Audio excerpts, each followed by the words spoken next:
Blue Dream, yes, I recorded that with Will Ackerman, who is the founder of Windham Hill Records.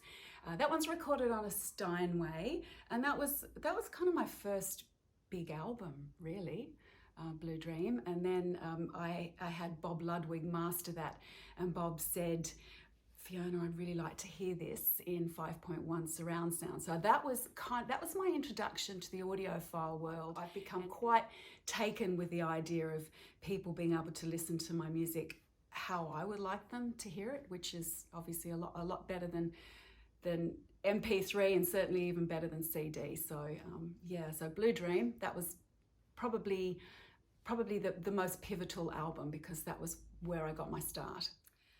Flow is an anagram for Fiona Joy, Lawrence Blatt, Jeff Oster and Will Ackerman. A very exciting group. We've toured, we've done a couple of albums, and so I was asked to be part of the group, and it was such an honour to be playing with incredible musicians. Quite the journey for me.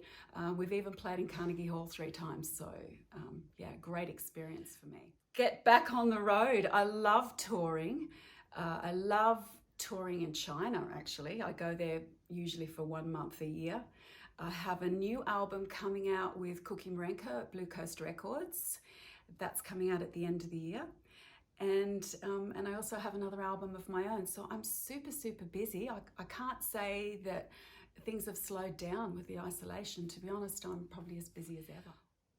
I started doing live streaming concerts on Facebook because, clearly we haven't really got other options at the moment. I have this beautiful piano here, and I thought, well, why not just give it a go? I think I've done 8 of them now, and they sort of get better from week to week as I figure out the IT side of things. And one of the concerts even had 130,000 views. So people all over the world can listen to you play, whereas if you go on tour and play a concert, you might have a couple of thousand people in the audience, but to be able to play in your living room and have hundreds of thousands of people, it was a bit of an eye-opener for me. And to monetize it, I use things like virtual tip jars, and that seems to be working as well. I think doing these virtual concerts will be something that I will keep up even when touring does go back. I'll still do at-home concerts. Absolutely, and who would have thought that we'd be in isolation and that you'd be able to do something like that?